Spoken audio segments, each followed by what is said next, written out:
What's happening, everybody? Welcome back to Game Day with Trey. Of course, this is your host, Trey. And today, we'll be talking about this NFL Sunday afternoon matchup between the Pittsburgh Steelers and the Los Angeles Chargers. All right, so this game will be set to kick off at 1 p.m. East Coast time, September 22nd. All right, it will be kicked off in the new stadium out there in LA. All right, I can't even pronounce it, Acrisure Stadium or whatever like that. Acrisure, whatever that is, man. All right, the line is at Pittsburgh -1.5. The over-under was at 43.5, but it has since moved. Both of them have moved, so it's now Pittsburgh -3, and the over-under is set at 34.5, guys. So there's been a significant movement on this line. But let's talk about this game. So the Chargers opened up with the 2024 season with a home matchup versus the Vegas Raiders. They were down 7-6 by halftime, but rallied back with 13 fourth quarter points with a 22-10 win. QB Justin Herbert finished with 144 yards and a score, while J.K. Dobbins led with 10 carries for 135 yards and a touchdown of his own. In week 2, the Chargers took on the Carolina Panthers, and we all knew what was going to happen there. In that one, the Los Angeles Chargers jumped out to a 20-0 edge by halftime and cruised to a 26-3 win. Herbert logged 130 yards, 2 touchdowns, and a pick in the victory. Dobbins had 131 yards and a score off 17 carries, guys. All right, and when you actually look into that matchup, guys, and you look at how they actually came out and played in that game. So the Chargers, when they played that game, they came out there and, you know, they kind of did what they were supposed to do, man. Like, they were playing against the Carolina Panthers. Well, what more can I say? All right, they were supposed to take off on them, and they did. There's really not. I would cover a lot of the stuff on offense, but it's not worth it. We'll talk about the defense, because the defense is what's going to make or break this team this year, man. And they have depth this year, man. So when you're talking about their defense, you talk about Denzel Perryman last week had 8 total tackles for 5 solo tackles. They got Derwin James out there, 6 total tackles for 4 solos. Perryman also had a sack. And he had a tackle for loss. Bud Dupree's coming out there off the bench, 2 tackles. Khalil Mack, 2 tackles. Bosa, 2 tackles. You know what I mean? Like, it's Shaq Quarterman out there. Asante Samuel getting tackles. Like, they got people all over the board, bro. All over the board. You know what I mean? Like, they're really a deep team. Ja'Sir Taylor, watch out for him. He had 5 tackles, 3 solos in the game. Like, it's they had Perryman had a QB hit. They only managed to get 2 sacks in that game. So that tells you that Carolina did protect, all right, and that they weren't getting the pressure that they wanted. Because Bryce Young did drop back 18 times for 18 out of 26 for 84 total yards, 1 interception, 2 sacks for 15, and 6.8 QBR with a 57.2 passer rating.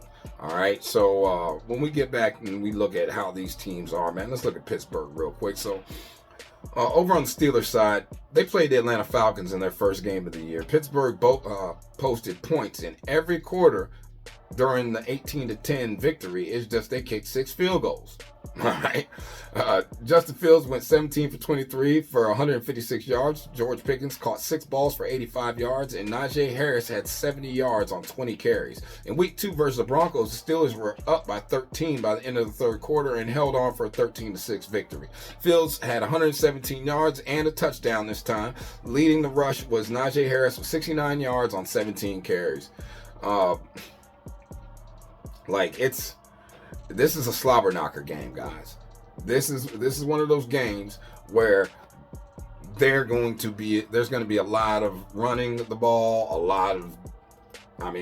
Justin Herbert can do more than dink and dunk and stuff like that, but I don't see Harbaugh letting the leash off of him until he has to really let the leash off of him. Plus, they let go of a lot of weapons out there, man. They don't have the weapons they had prior to. So it's been a lot of change over there for the Los Angeles Chargers. Josh Palmer's got to step up. He's got to be a bigger, better portion of what they do out there. And when you talk about wide receivers, Quentin Johnston also 5 receptions for 51 yards. That's cool, but man, you got to do a little bit better. Will Disley, we know you can do better. So 3 receptions for 29 yards at the tight end is not going to get it. And then Josh Palmer, like I said, 2 receptions for 19. That's not going to get it, guys. Like there has to be a functional offense outside of the run game. But I do understand what they're doing. They do have Roman over there with Harbaugh again, so like that's to be expected that they're gonna run the ball like that, man. But anyway, when you're talking about how Pittsburgh's been doing, so we all understand that Justin Fields has been struggling out there. That 117 yards, that's not going to get you most of the year. QBRs of 48.2 and passer rating of 97.3. That stuff is not going to get you for most of the year unless you are dynamic. And he's been dynamic. He had 8 carries last game for 27 yards. He did get sacked last game 2 times for 7 yards, but that's a very vast improvement for him, considering what he normally does out there, not being able to read defenses. He still did fumble the ball once, and it was recovered by Jaylen Warren, luckily, but he did fumble the ball one time as well last week, man.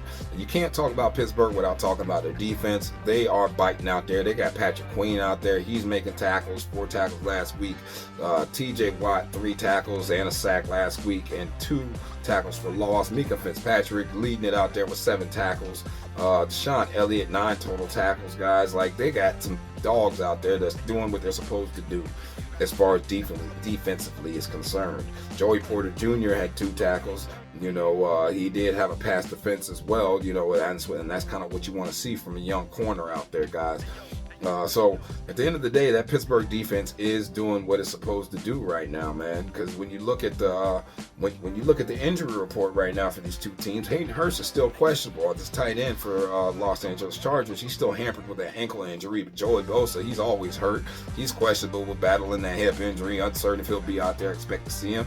Jasir Taylor, I expect to see him, even though he's questionable nursing that leg injury. Joshua Palmer, he's questionable with the calf. I expect to see him. Bud Dupree, he's illness. Undetermined if he'll suit up. We'll see about that. Justin Herbert, he's always questionable with a leg injury or the right ankle. But I expect to see him, even though his status is up in the air right now. And DJ Chark, he's on IR with that hip injury. So it'll be some time before you actually see him. He can't come back till after the first 4 games. Ruben Wilson's actually probable for the Steelers right now with that ankle injury. So he might lace him up out here on Sunday against his old coach. All right. Then, of course, Larry Ogunjobi, all right, the defensive tackle. He's laid up with the knee injury and is uncertain if he'll dress.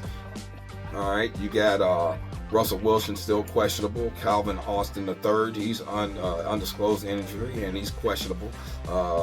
Peyton Wilson, he's questionable with the ankle injury, fighting it off, maybe, but I'm pretty sure you'll see some of these guys out there, especially Patrick Queen, even though he is questionable with the groin injury that he's nursing. I expect to see him out there. Definitely. Fatanu, man, with the tackle, he's questionable with a knee injury, sprained MCL. I'm not sure if he'll be out there for this game. And when you look at these 2 teams and how they match up on the field, what they're averaging and what they're doing, points, this and that, the third, the Chargers are averaging 24 points per game. That's 11th best offense in the NFL, whereas Pittsburgh's only giving up 8 points a game. It's number 2 defense in the NFL, guys. As far as third down conversion is concerned, the Chargers are converting 41.94% of their third downs. That's 10th best in the NFL, whereas Pittsburgh's only allowing teams to convert 19.5%. That's the number 1 third down defense in the NFL, guys. Better get it. Respect their name. Put some respect in their name when you're talking about them, man. Then you talk about the red zone. Red zone touchdowns. Chargers are scoring 50% of the time. That's number 2 in the NFL. But Pittsburgh is the number 2 defense in the NFL, only allowing teams to score 20% of the time, guys. All right. Or at least score touchdowns anyway. And then when you talk about Pittsburgh, they're only averaging 15.5 points per game, mostly field goals, 25th best in the NFL. And Chargers are only giving up 6.5 points per game. They're the number 1 defense in the NFL right now, guys. And they are deep, and they are biting, and they are feisty right now. All right. Now, third down conversions, Pittsburgh's only converting 40% of their third downs. That's middle of the pack, 13th in the NFL. But the number 2 defense on third down in the NFL is the Chargers. they're only allowing teams to convert 23.08% of the third downs. As far as red zone scoring is concerned, red zone, Pittsburgh only scores 25% of the time they get there. That's 29th worst in the NFL. And Chargers, they're 100%. You get to the red zone, there's 0% of the time you're scoring on. And that's just what the number is. 0% of the time. Best defense in the NFL against in the red zone, guys. Respect their name.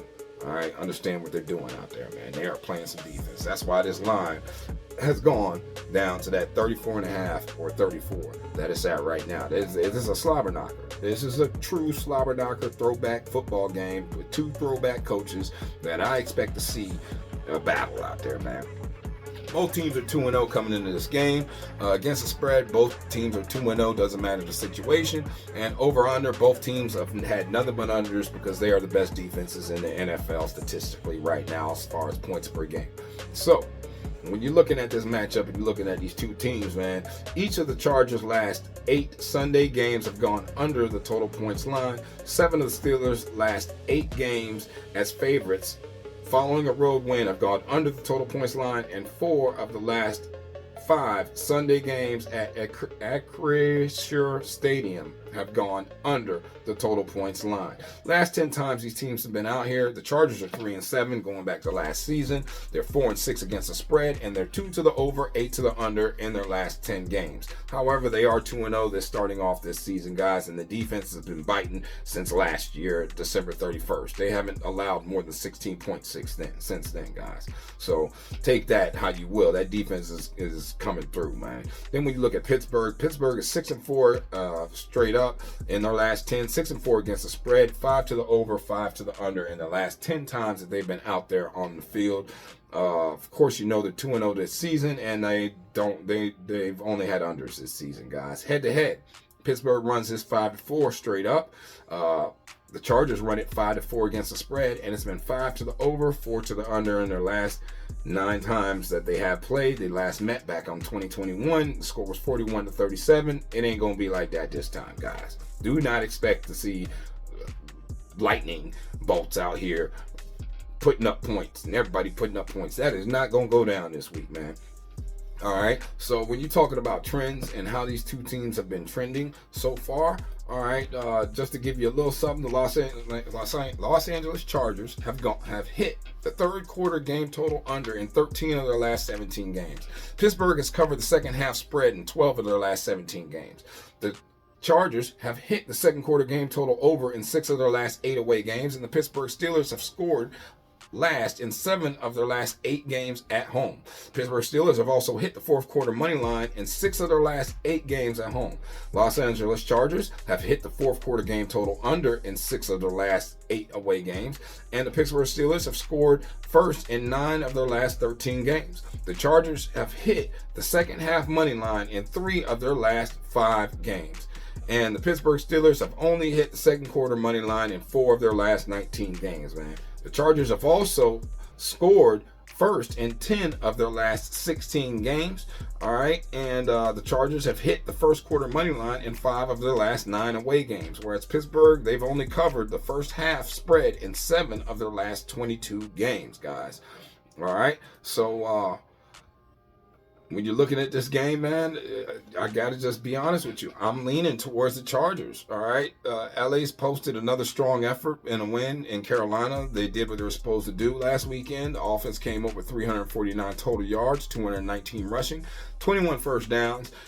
They did have a couple turnovers, but the Chargers held the Panthers to just 159 yards, and then they did what they did against the Raiders, which we now know is a decent team, pretty good team, you know what I mean? So we got to respect them as well. All right, and then when you're looking at Pittsburgh, they wrote a nice defensive effort in the win over Denver, and they also had a nice defensive effort against the Atlanta Falcons, and the kicker came out and did everything under the sun possible to win the game. This game's going to do more than kick. Eventually, there's going to be a touchdown scored. I have to go with the team that has the better quarterback, so that means I would have to take the points. I like the Chargers with the points, okay? But player prop concern, man, got to take the kicker. Okay, gotta go down here and gotta look at the kicker for the Pittsburgh Steelers and field goals made. All right, and they got him at 1.5 is the over/under. I love Boswell over 1.5 field goals. All right, it's happening. I'm calling it. They're gonna kick at least 2 field goals and make at least 2. All right, but I'm definitely loving the under in this game as well, guys. But y'all let me know what y'all think. Please like, share, subscribe. I hope this information does help you or assist you in trying to get to the window, man. I'm gonna see you at the window. Peace.